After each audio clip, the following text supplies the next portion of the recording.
What's up, guys? It's Victoria from UnderVictoriaSpell, and I'm so excited about today's video. I am going to be talking about books that I think are underhyped, worth the hype, and books that I think are not worth the hype.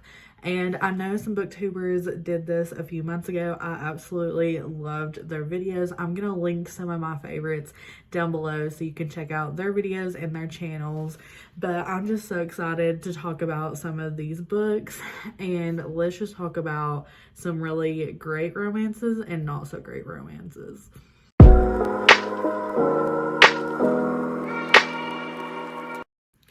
So the first category that I'm going to talk about is books that I think are worth the hype.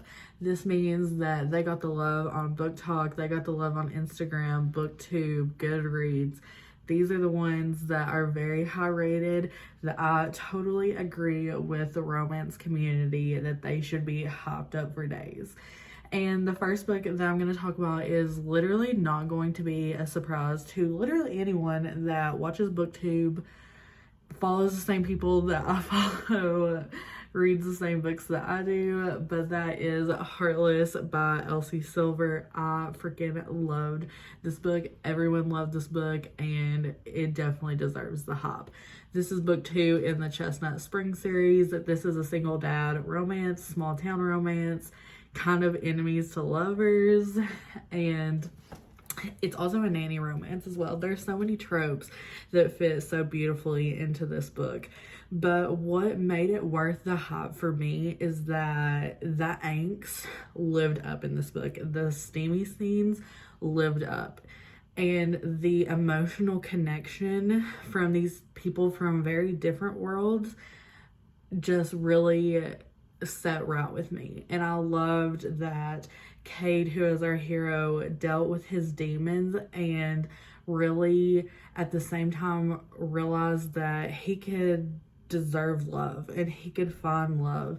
And I love that Willa, our firecracker, brought him out of his shell, and she also found a love, a comfort. And I just thought this book was so good. I loved their relationship. I loved Cade's relationship with his son. I loved how protective Willa was of Cade's son. I just thought this book was so beautifully done. And if you have not picked up this book, what are you doing? This is where it is at. I promise you, after you read this book, you're either going to want to devour all of Elsie's books, or you're going to be in a reading slump because no other books compared to this. So a lot of people, this is their like 6-star reads, and I completely understand why they would use it as a 6-star read. It is definitely worth the hype. Definitely is.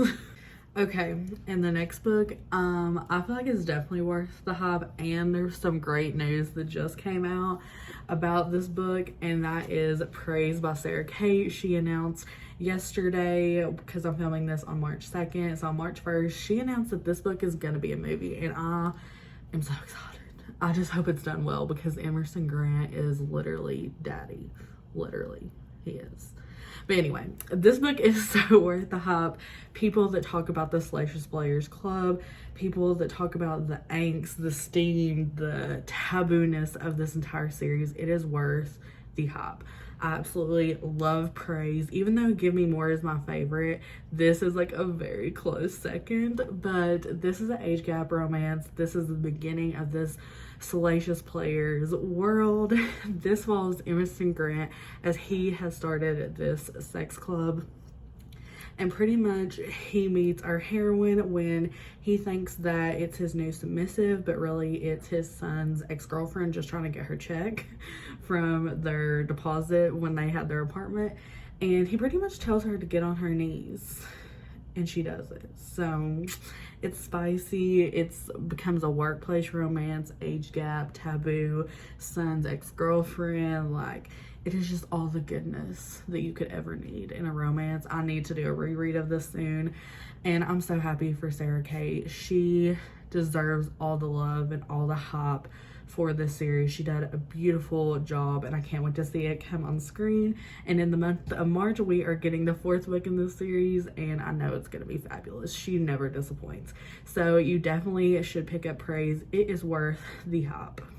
Next, I'm going to talk about the books that I think are not worth the hype, and this might be a little controversial. I'm sorry if you love these books, but to me, it just did not live up to the expectations that were out there and just like my personal expectations of what I look for in a romance. So, the first one I feel like is the most controversial one because this book is so loved and I just did not agree with the hype, and that is A Love Letter to Whiskey by Candy Steiner. Please don't hate me. I know so many people love this book, but I think I gave this book 3 stars. And it just, for so long, it's been on my TBR for so long. It was my most anticipated read for 2022. And I was like, okay, I'm ready to hop into this. I'm ready to be emotionally and mentally destroyed because this is like a push and pull romance. And I was pretty much just annoyed the whole book. I thought that I did not see their connection. I thought it was extremely toxic.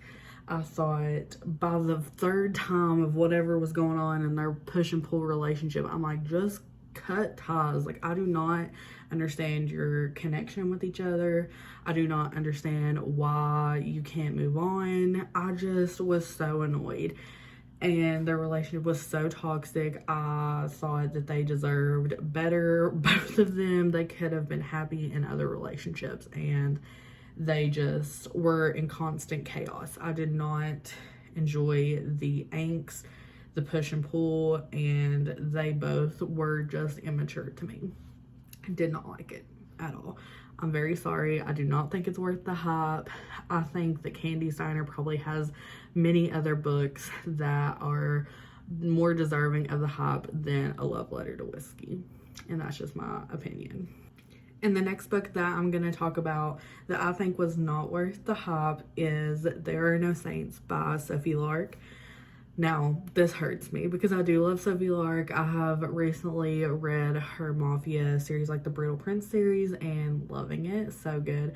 But the There Are No Saints duet, it was just a miss for me.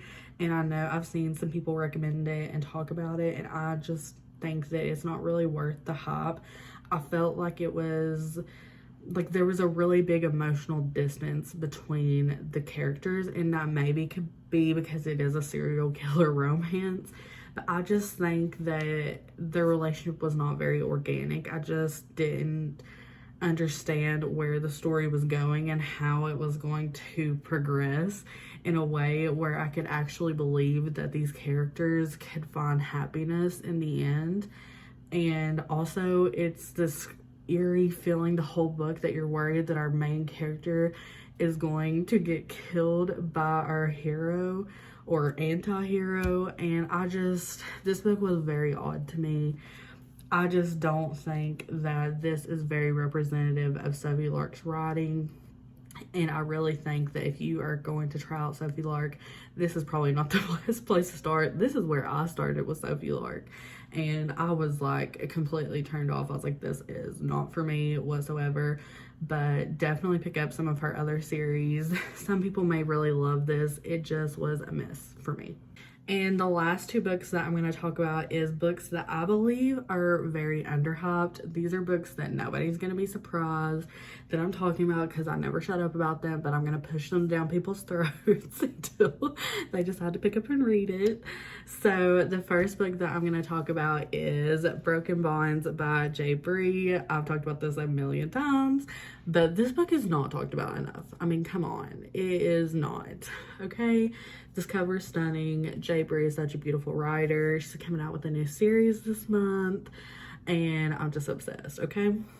But Broken Bonds, this is kind of a why choose reverse harem romance, and it's also fantasy, and I just feel like it's not talked about enough because it is so good, but it's so taboo, and it's kind of like, what the hell am I reading? But I can't put it down kind of romance. This follows our heroine as she has been on the run due to this organization coming after her because of her abilities, and she pretty much has 5 fated mates running out there trying to find her and rein her in and find out why she has been on the run. and why she cannot mate with them. I mean, it is just angsty, soap opera, good time. It is so underhyped, and you definitely should pick up the series. And the last book I'm going to talk about is a small town romance. This is no surprise. I'm in my small town era, and I just need everyone to pick up this book. I feel like it's not talked about a lot. I feel like the other books in the series are talked about so much more, which I loved every single book in the series thus far, so I understand. But I feel like this one doesn't get as much love, and that is Indigo Ridge by Devney Perry. This is book 1 in the Eden series. You can read them as standalones, but it does follow the same family, so you will see the other couples in like the future books if you decide not to start with book 1. But this follows our heroine as she is the new sheriff in town, so we love an independent woman in a male-dominated role. We love that. So she is new to town. She is ready to blow off some steam before her first day of work, and she thinks that she meets someone who's just like visiting in town, and so they have a one-night stand. But it turns out that he and his family have pretty much been here since the town existed, and he is gonna be around a lot more, and she is not going to be able to get away from him, because on her first day of work there is a murder type of thing that goes on this ranch, and she has to go and, you know, see what's going on, and she sees her one night stand there, and that's his ranch. So it is angsty. I love this suspense aspect. I love the push and pull. I just felt like our heroine was such a boss babe, and I loved it. And I felt like our hero was just like small town boy, cowboy goodness. And I definitely don't think this book is, you know, I feel like it's underhyped. So I feel like it needs to be more hyped up, because Devney Perry is an amazing author, and this book was so good. I devoured it. The suspense aspect of it, did not see it coming at the end. I definitely did a moment at the end. So you should definitely pick up Indigo Ridge. It is so good. And that's all the books that I have to talk about today. I talked about the ones that were underhyped, overhyped, not worth the hype, or anything in between. And I really hope that you guys decide to pick up some of these books. I'm so sorry if I offended you with the books that I think are not worth the hype, but you know, I'm okay with discussing and you changing my mind down below. So I will see you guys next time. Thank you all for watching, and I hope you guys have a great day. Bye.